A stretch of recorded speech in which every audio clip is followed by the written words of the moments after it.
Shalom jemaat Tuhan, bersyukur kalau kita diberikan kesempatan untuk bisa beribadah pada pagi hari ini dan mendengarkan firman Tuhan. Kita akan melanjutkan serial khotbah dengan tema khotbah di bukit. Tapi sebelumnya kita akan berdoa terlebih dahulu. Bapa di surga, kami bersyukur kepada Tuhan, kami boleh diberikan kesempatan untuk memuji, menyembah nama-Mu, dan tiba saatnya kami akan bersama-sama mendengarkan kebenaran firman-Mu. Kiranya Roh Kudus menolong kami supaya kami boleh mengerti dan terlebih lagi kami boleh dimampukan untuk melakukan setiap firman Tuhan di dalam kehidupan kami sehari-hari. Tuhan urapi hamba-Mu supaya hamba-Mu bisa menyampaikan firman Tuhan dengan baik. Dan Tuhan berkati setiap kami yang mendengarkan. Terima kasih Tuhan. Di dalam nama Tuhan Yesus, haleluya, amin. Baik, pada minggu hari ini kita akan belajar tema khotbah di bukit di bagian kelemah lembutan yang diambil dari Matius 5 ayat yang kelima. Kita akan baca bersama-sama. Berbahagialah orang yang lemah lembut karena mereka akan memiliki bumi. Nah, kata lemah lembut di sini menggunakan bahasa Inggris meekness. Dan terjemahan bahasa Indonesia dan bahasa Inggris memang memiliki kelemahan di dalam menerjemahkan kata lemah lembut ini. Sehingga memiliki sifat atau konotasi yang berarti kondisi ketidakberdayaan atau kelemahan. Nah, tetapi apakah lembut itu berarti lemah? Ya. Lawan dari kata lembut adalah keras. Umumnya lembut itu memang tidak sekuat yang keras. Ya. Tetapi apakah lembut itu lemah? Kita perhatikan dua contoh gambar yang ada di layar Bapak Saudara sekalian. Kita melihat ada batu yang keras, tetapi di situ berlubang. Ya. Banyak sekali lubang-lubang. Oleh apa itu? Oleh tetesan-tetesan air yang lembut. Nah, ini membuktikan bahwa yang keras belum tentu kuat. Tetapi keras itu bisa kalah dengan kelembutan. Batu bisa berlubang oleh tetesan air yang lembut. Berikutnya, gigi dengan lidah.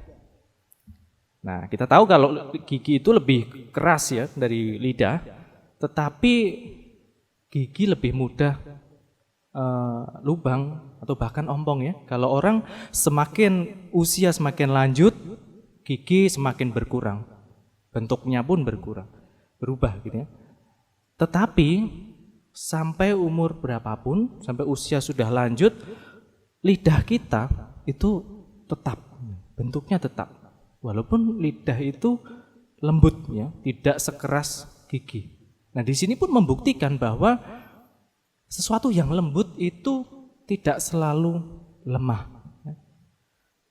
Jadi lembut tidak identik dengan lemah, keras tidak identik dengan kuat.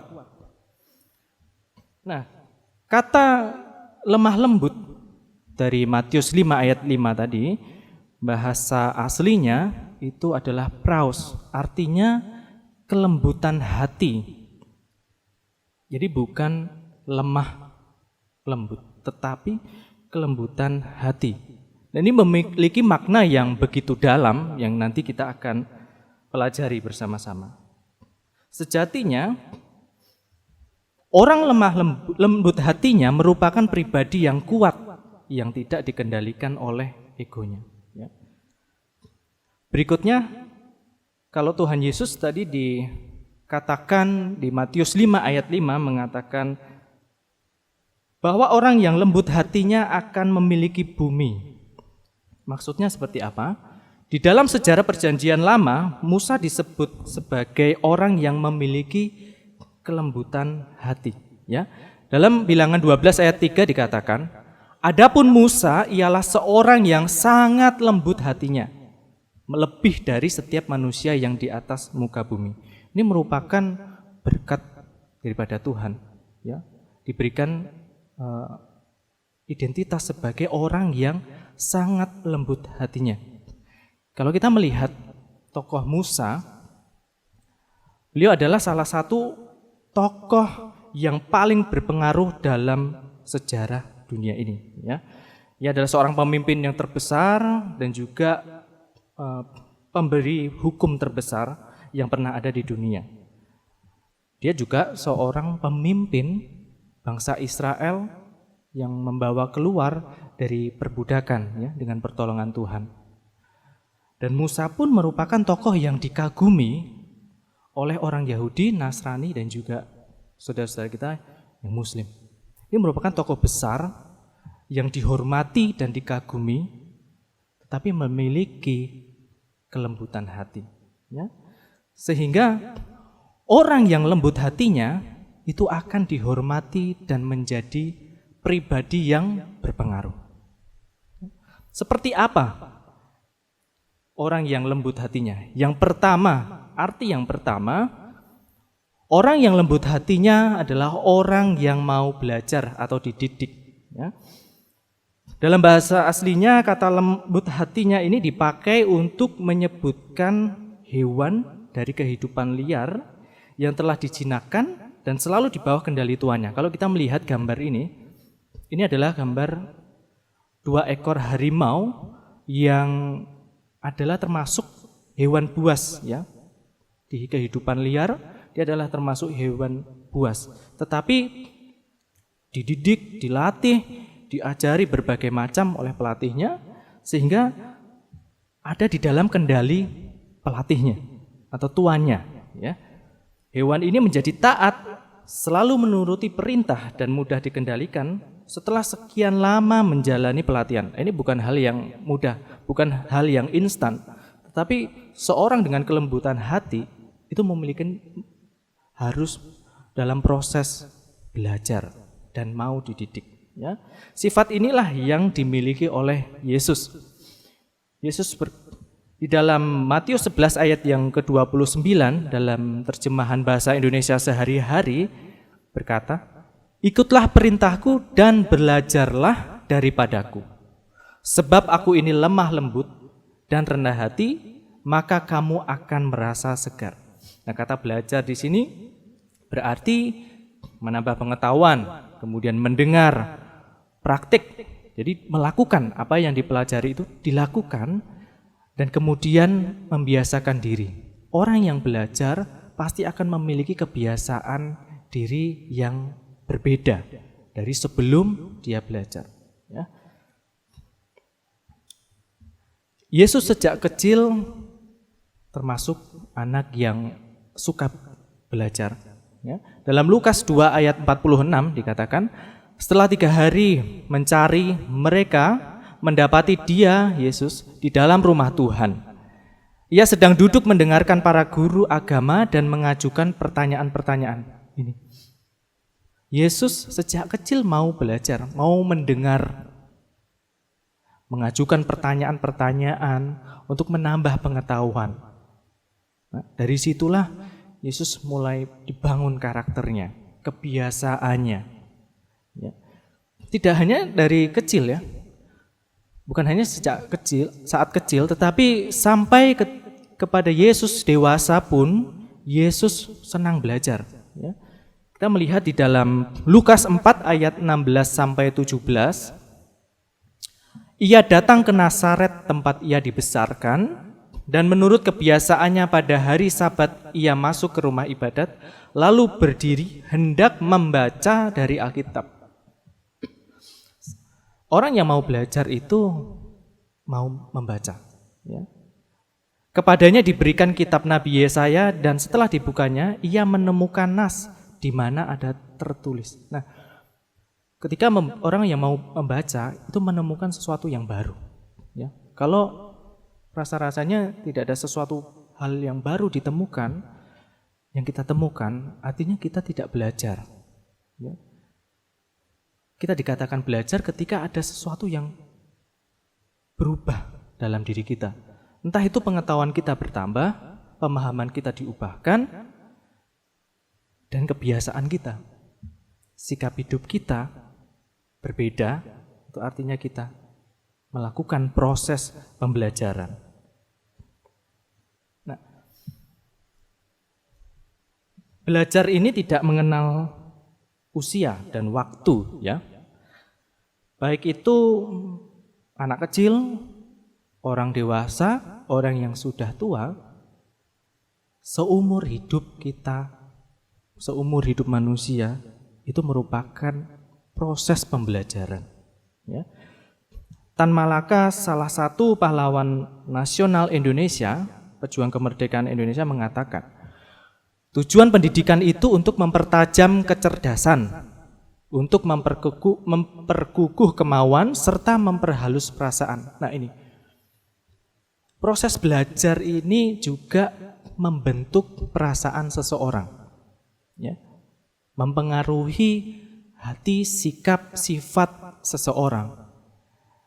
Kita lihat gambar berikut ini, ya. Ini beda orang yang mau belajar dengan orang yang tidak mau belajar. Biasanya kalau orang yang suka belajar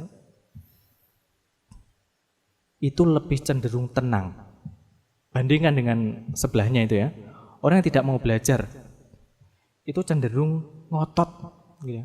Biasanya kalau berargumentasi, dia mempertahankan pendapat itu dengan kata pokoknya ya kayak gini, dari dulu sampai sekarang ya gini, gitu. Pokoknya seperti ini, aku ya begini, gitu ya. Itulah orang yang sejatinya tidak mau belajar. Berbeda dengan orang yang mau belajar, mereka memiliki dasar di dalam meyakini sesuatu, dia memiliki alasan. Dan kita ketika berhadapan dengan orang-orang yang tidak mau belajar, dia bersikap tenang. Ketika berargumentasi, dia tidak dengan nada marah, tidak dengan ngotot. Karena percuma Bapak Ibu, ketika kita berhadapan dengan orang yang tidak mau belajar, udah ngomong pokoknya, udah ngotot, sulit. Kita doakan saja, ya, dia. Tapi bagi kita, mari kita bersama-sama mau menjadi pribadi yang mau belajar, yang mau dididik Tuhan, yang mau merubah kebiasaan kita menjadi sesuai dengan kebenaran firman Tuhan. Amin. Yang kedua, orang yang lembut hatinya adalah orang yang mampu menguasai diri. Ya. Mampu menguasai diri seperti apa? Kita lihat di dalam Amsal 16 ayat yang ke-32. Dalam terjemahan bahasa Indonesia sehari-hari dikatakan, tidak cepat marah lebih baik daripada mempunyai kuasa. Menguasai diri lebih baik daripada menaklukkan kota. Di sini bukan berarti orang yang lembut hatinya itu tidak bisa marah, ya Bapak Ibu. Bisa marah, tetapi tidak cepat marah. Orang yang cepat marah itu orang yang penuh amarah, ya. Tetapi orang yang lembut hatinya itu orang yang tidak penuh amarah. Jadi ketika marah itu hanya karena menghadapi pertentangan prinsip, ya, sehingga dia harus bersikap tegas terhadap prinsip-prinsip yang benar. Nah, itu bedanya. Orang yang lembut hatinya, marah itu bukan karena amarah, tetapi karena tegas. Jadi bukan berarti orang yang lembut hatinya tidak bisa marah, bisa, tetapi marahnya itu adalah marah yang tegas. Kita kembali melihat pribadi Yesus, ya.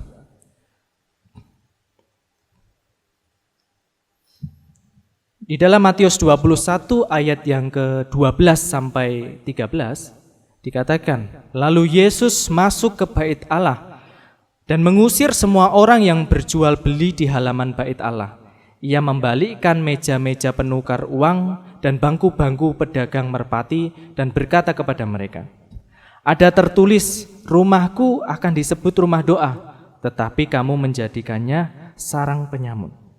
Ketika kita melihat denah dari bait Allah ini, nah di lingkaran merah itu ada tulisan halaman untuk orang bukan Yahudi. Nah di sinilah tempat terjadinya praktik kolusi, ya, di mana oknum-oknum penipu itu bekerja sama dengan orang dalam atau imam-imam yang ada di bait Allah, ya.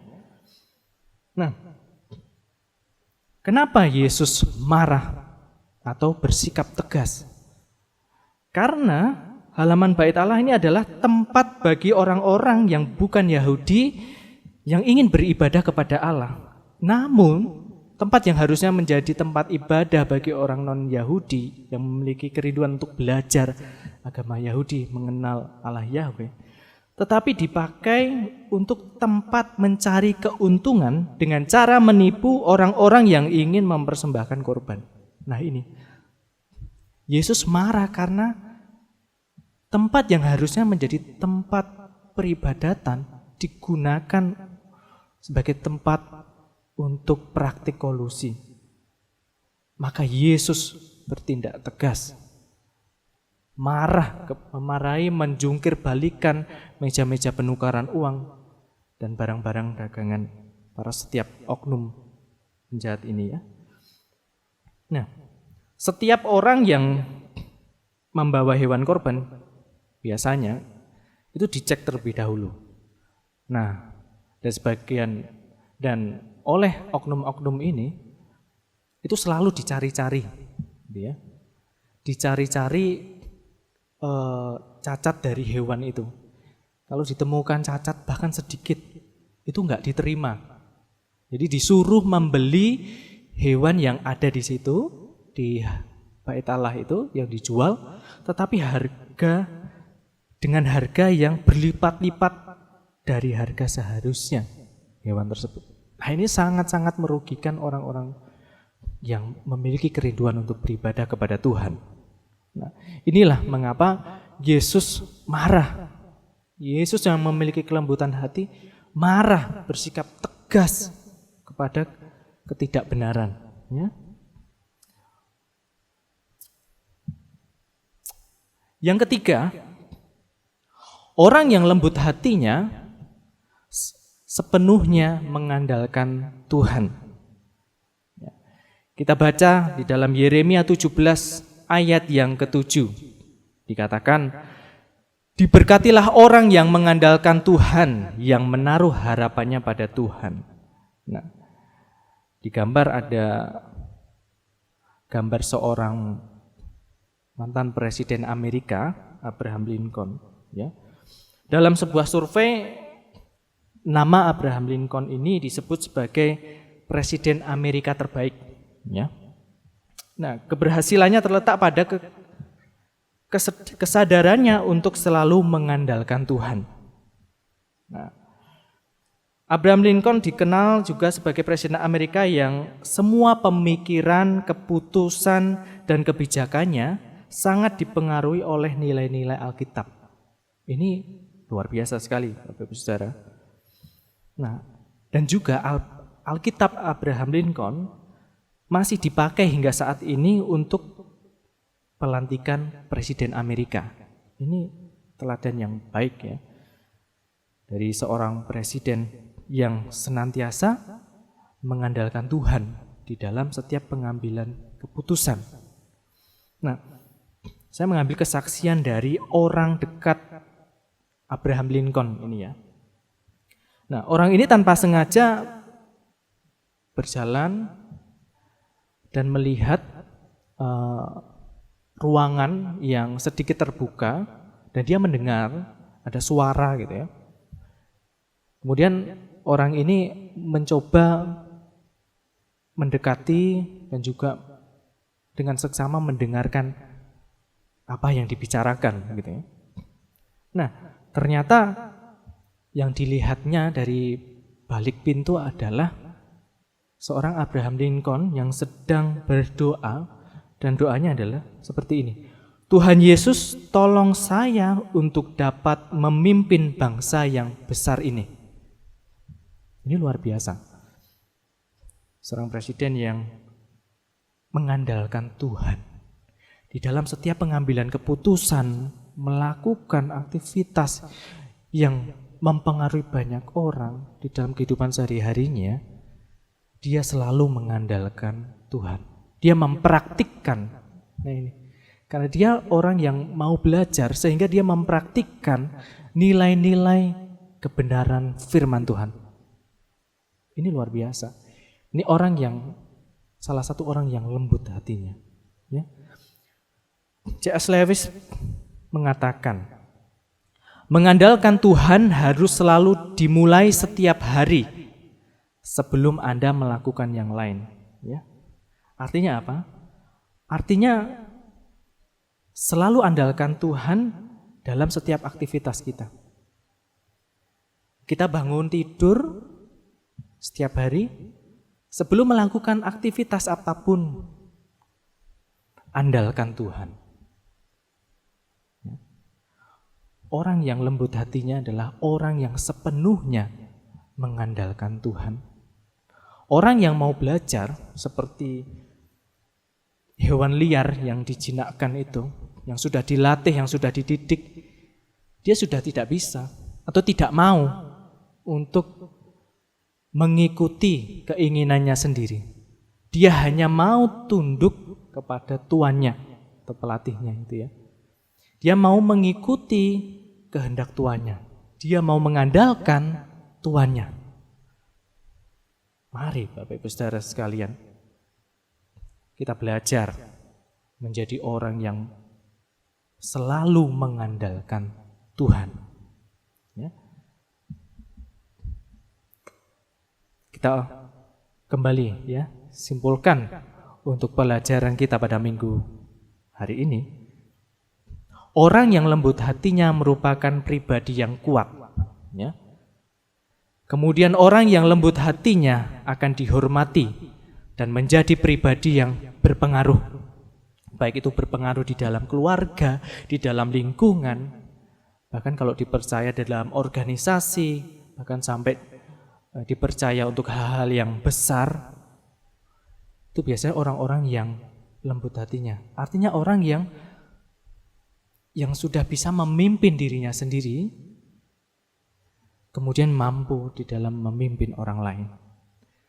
Kemudian orang yang lembut hatinya adalah orang yang mau belajar atau dididik. Ya. Yang kedua, orang yang lembut hatinya adalah orang yang dapat menguasai diri. Dan yang terakhir, orang yang lembut hatinya adalah orang yang sepenuhnya mengandalkan Tuhan. Ya.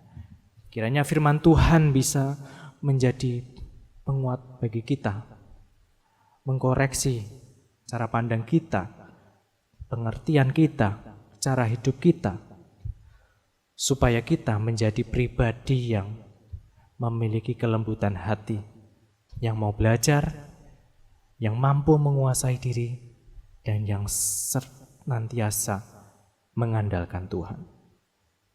Mari kita berdoa.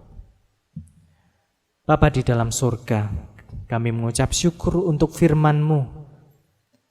Kiranya Roh Kudus memeteraikan firman-Mu di dalam hati kami, supaya kami boleh senantiasa diingatkan. Dan kami mohon Roh Kudus memampukan kami untuk menjadi pribadi-pribadi yang memiliki kelembutan hati, pribadi-pribadi yang mau belajar, pribadi-pribadi yang mampu menguasai diri kami, dan menjadi pribadi-pribadi yang senantiasa mengandalkan Tuhan. Terima kasih Tuhan untuk firman-Mu, kiranya Roh Kudus yang boleh senantiasa mengajarkan kami lebih lagi Tuhan. Terima kasih Tuhan. Di dalam nama Tuhan Yesus kami berdoa. Amin.